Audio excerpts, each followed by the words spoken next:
अस्सलाम वालेकुम। सी plus plus के आज के लेक्चर में हम देखेंगे बेसिक सिंटैक्स एंड कमेंट्स। इस लेक्चर को बेसिकली मैंने दो पार्ट्स में डिवाइड किया है। पहले पार्ट में हम इसको बेसिक सिंटैक्स को देखेंगे, स्लाइड्स में से ओवरव्यू लेंगे और फिर हम उसको कंपाइलर के ऊपर इम्प्लीमेंट करेंगे। और इसके सेकंड पार्ट में हम देखेंगे कमेंट्स को ओवरव्यू लेंगे और फिर उसको भी हम अपने कंपाइलर में रन टाइम पे हम उसको परफॉर्म करके देखेंगे। तो बगैर किसी ताख़ीर के हम अपने आज के लेक्चर की तरफ चलते हैं। तो लेक्चर स्टार्ट करने से पहले हस्बे मामूल आप दोस्तों से रिक्वेस्ट है कि चैनल को सब्सक्राइब करें, वीडियो को लाइक करें और उसे दूसरों तक भी शेयर करें। तो आज का हम लेक्चर को स्टार्ट करते हैं। सी प्लस प्लस के बेसिक सिंटैक्स को समझाने के लिए मैंने एक एग्जाम्पल प्रोग्राम लिया है। ये एग्जाम्पल प्रोग्राम बेसिकली 7 लाइन्स के ऊपर मुश्तमिल है। इसकी फर्स्ट लाइन जो है, हम इसकी हर लाइन को बारी बारी डिस्कस करते हैं। लाइन नंबर 1 में हमने लिखा है hash include IO stream. Hash include IO stream basically एक हेडर फाइल है। हेडर फाइल को हम यहाँ पे जब भी हम कोई सी प्लस प्लस का प्रोग्राम लिखेंगे उसमें हम इंक्लूड आईओ स्ट्रीम उसमें हम लाजमी उसमें ऐड करते हैं। इसको ऐड करने का मकसद, इस लाइब्रेरी फाइल को, हेडर फाइल को इसमें ऐड करने का मकसद ये है कि जो हमने उस प्रोग्राम के अंदर इनपुट लेनी है या आउटपुट हमने स्क्रीन के ऊपर शो करवानी है, तो उसके लिए हम इनपुट आउटपुट स्ट्रीम के नाम से एक ये हेडर फाइल है, इसको ऊपर डिक्लेयर करवाते हैं। तो बेसिकली लाइन नंबर 1 के अंदर हम हैश इंक्लूड आईओ स्ट्रीम लिखेंगे ताकि हम यूज़र से इनपुट और आउटपुट ले सकें। लाइन नंबर 2 के अंदर हमने यूज़ की है using name space STD. Using name space STD को समझाने से पहले मैं आपको एक एग्जांपल देता हूँ। आप सपोज करें कि एक क्लास है, उस क्लास के अंदर एक ही नाम के 2 स्टूडेंट्स हैं। जब टीचर ने इन दोनों में से किसी एक स्टूडेंट को टीचर ने बुलाना है तो वो उनको उनके नाम से बुलाएगा। लेकिन जब दोनों का नाम सेम है तो वो जब भी टीचर उन स्टूडेंट्स को बुलाएगा तो दोनों स्टूडेंट्स में कन्फ्यूजन रहेगी कि टीचर ने किस स्टूडेंट को बुलाया है। तो इस कन्फ्यूजन को दूर करने के लिए जो टीचर होगा वो उस स्टूडेंट के नाम के साथ कोई एडिशनल इंफॉर्मेशन या उसका फादर नेम ऐड करेगा ताकि उस स्टूडेंट को पता चल जाए कि मुझे बुलाया जा रहा है। यही इशू सी प्लस प्लस के अंदर भी था। जब हम एक ही सिमिलर नेम के 2 फंक्शन, 2 क्लासेस या 2 वेरिएबल्स हम डिक्लेयर कराते हैं और हम उसको अपने फंक्शन के अंदर प्रोग्राम में हम उसको यूज़ करते हैं, तो जो हमारा कंपाइलर होता है वो भी इस चीज़ में कंफ्यूज रहता है कि इसमें मैंने किस फंक्शन को, किस क्लास को या किस वेरिएबल को मैंने कॉल करना है। तो इस चीज़ को ओवरकम करने के लिए सी प्लस प्लस के अंदर यूजिंग नेम स्पेस एसटीडी को इंट्रोड्यूस करवाया गया। यूजिंग नेम स्पेस एसटीडी का काम सिमिलर जो फंक्शंस होते हैं या क्लासेस होती हैं उनमें डिफ्रेंशिएट करना है। लाइन नंबर 3 के अंदर हमने एक ब्लैंक लाइन जो है वो छोड़ी है।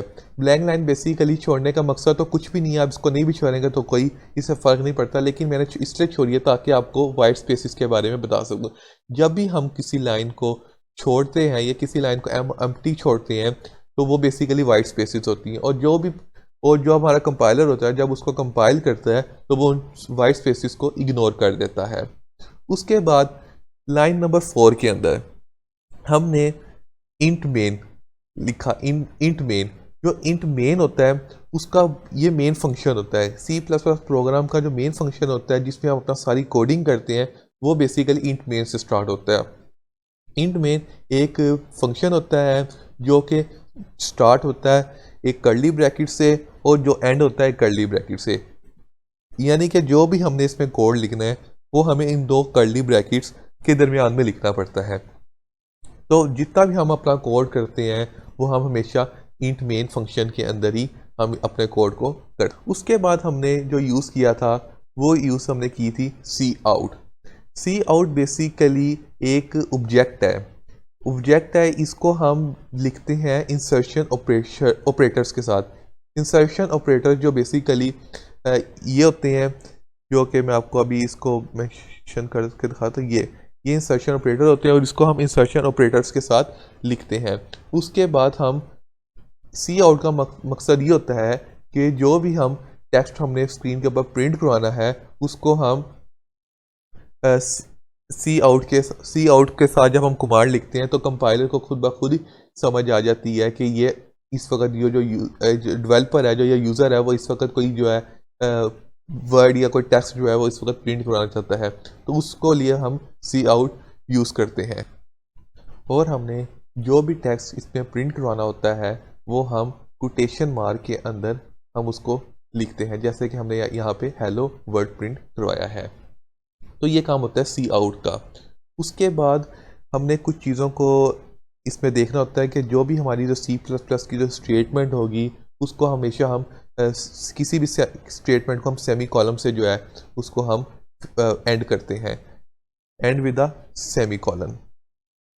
उसके बाद हमने देखना होता है कि जो the body of int main could also return as, जो भी मेन फंक्शन होगा जिसको आपको मैंने बताया कि जो मेन फंक्शन होता है उसमें हमने अपना सारा जितना भी कोड होता है वो हमने मेन फंक्शन के अंदर करना होता है, तो उसको लिखने का ये तरीका जो सी प्लस प्लस हमें बताता है वो हमें फॉलो करना पड़ता है।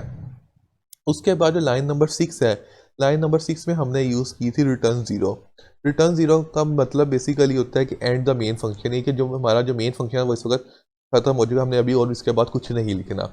और उसके बाद मैंने आपको बताया था स्टार्टिंग के अंदर कि हमारा जो मेन फंक्शन होता है हम उसको इसके कर्ली ब्रैकेट्स के साथ जो है स्टार्ट करते हैं और कर्ली ब्रैकेट्स के साथ हम उसको फिनिश करते हैं।